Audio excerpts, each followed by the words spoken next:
जय हिंद दोस्तों असदुद्दीन ओवैसी साहब पर जो हमला किया गया है उसको लेकर सोशल मीडिया पर तो हड़कंप मचा हुआ है, बवाल ही मचा हुआ है। जी हाँ, सोशल मीडिया पर लगातार कल से आवाज़ उठाई जा रही है। ओवैसी साहब को लेकर ट्रेंड चलाए जा रहे हैं, लॉन्ग लाइव ओवैसी, असदुद्दीन ओवैसी।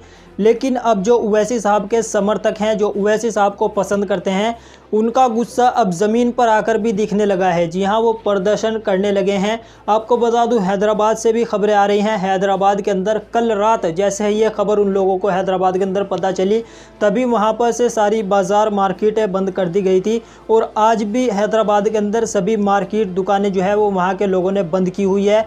वो लोग प्रदर्शन करेंगे, सड़कों पर आकर ओवैसी साहब के लिए आवाज़ उठाएंगे, ऐसा हैदराबाद से जो है वो खबरें आ रही हैं।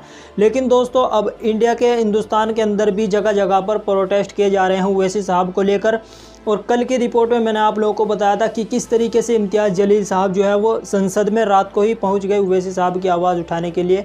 उनको सिक्योरिटी दी जाए ऐसा वो कह रहे हैं। लेकिन असदुद्दीन ओवैसी साहब कह रहे हैं कि मैं सिक्योरिटी नहीं लूँगा, ना ही मैंने ली है। जब से मैं राजनीति में आया हूँ तब से मैंने सिक्योरिटी नहीं ली है और ना ही लूँगा।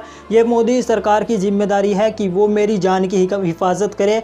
जिस तरीके से ये गुंडे घूम रहे हैं, इनको पहचाने और इन पर लगाम लगाई जाए। ओवैसी साहब ने ये सब कहा है कि मैं सिक्योरिटी नहीं लूँगा। लेकिन और उनके जो समर्थक हैं वो ये कह रहे हैं कि ओवैसी साहब को सिक्योरिटी लेनी चाहिए, क्योंकि अगर ओवैसी साहब को कुछ हो गया तो हमें लीड कौन करेगा, हमें कौन बताएगा कि ये कानून तुम्हारे लिए सही है, ये कानून तुम्हारे लिए गलत है। तो इस तरीके से ओवैसी साहब के जो समर्थक हैं वो कह रहे हैं कि ओवैसी साहब को सिक्योरिटी ले लेनी चाहिए। आप लोगों की इस पर क्या राय है? क्या ओवैसी साहब को सिक्योरिटी लेनी चाहिए या फिर नहीं लेनी चाहिए, या फिर शेर इस तरह ही अकेला घूमता रहेगा? आप लोग में वीडियो देखिए जो कि हमारे सामने आ रही है। प्रोटेस्ट हो रहा है और एक हैदराबाद की मस्जिद में जो है वो दुआ भी की जा रही है ओवैसी साहब के लिए। जी हाँ, ओवैसी साहब की जो जान बची है इसका शुक्रिया अदा किया जा रहा है दुआ के ज़रिए। आप लोग वीडियोस देखिए।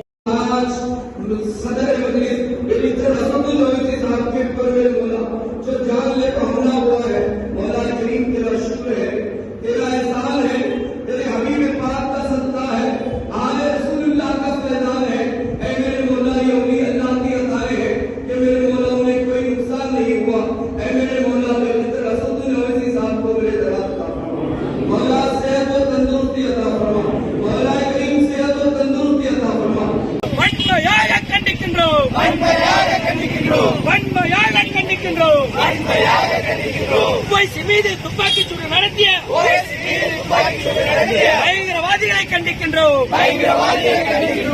भाई, हमारे सत्र के ऊपर हमला हुआ है, हम चुपचाप रहेंगे क्या? हाँ, क्या दिया हमको आपने? मेरा भाई, हमको आप प्रोटेस्ट करेंगे क्या? हाँ, आज हमारे सत्र पर हमला हुआ है, हम बर्दाश्त नहीं कर सकते। सीधे हम बर्दाश्त नहीं कर सकते। हमारे सत्र मोहतरम पे हमला हुआ है, हमारी इंसान पे हमला हुआ है, हमारी पार्टी के ऊपर हमला हुआ है। हम बर्दाश्त नहीं करेंगे, हम बर्दाश्त नहीं करेंगे।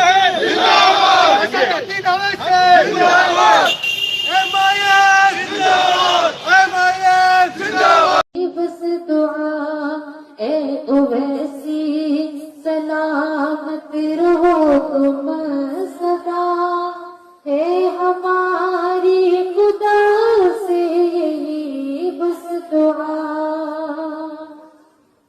ख्वाब दिल में नहीं है किसी का तुम्हें।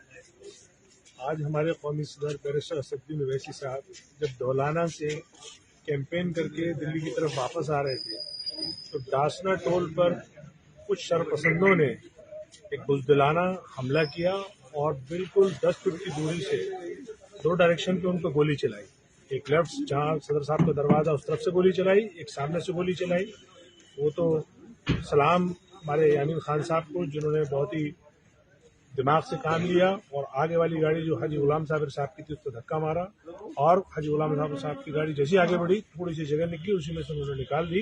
फिर पीछे से जो हमारे हैदराबाद के एक्स मेयर माजिद हुसैन साहब है, उनकी गाड़ी आ रही थी, तो उनके ड्राइवर ने फौरन उस शूटर पे गाड़ी चला दी। उसके पैर पे चढ़ी गाड़ी, वो गिर गया। उसने जो दूसरा शूटर था जो सफेद जैकेट पहने हुए था, उसने फिर गोली चलाना शुरू कर दी। बहरहाल वहां से वो लोग भाग गए, तो अपने वेपन भी वहीं छोड़ गए और गाड़ियां भी वहीं निकल आई।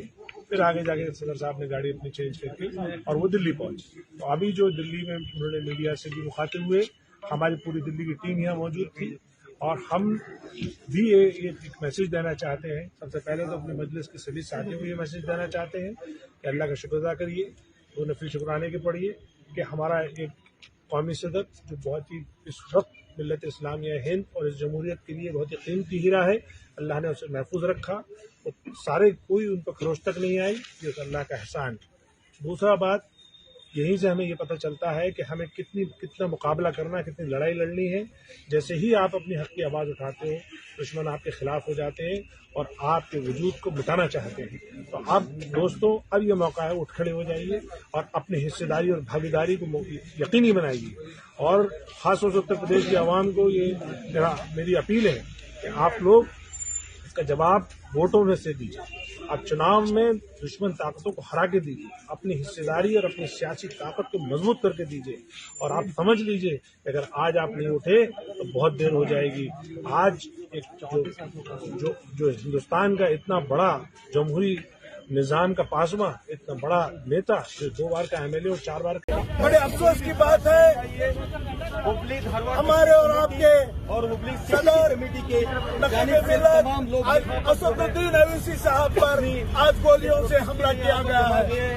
आए नौजवानों, ईदगाह मैदान के सामने आज दिल्ली शहर से और चंदमा सर्कल से हम एमआईएम के सिपाही एहतजाज पर खड़े हुए हैं।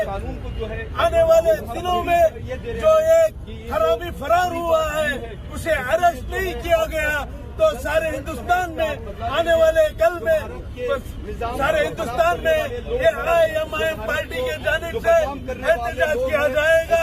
आप तमाम का शुक्रिया जो एमआईएम की मोहब्बत में आप तमाम नौजवान और हमारे माँ बहन जमा हुए हैं और पुलिस ऑफिसरों का भी मैं शुक्रिया अदा करता हूँ।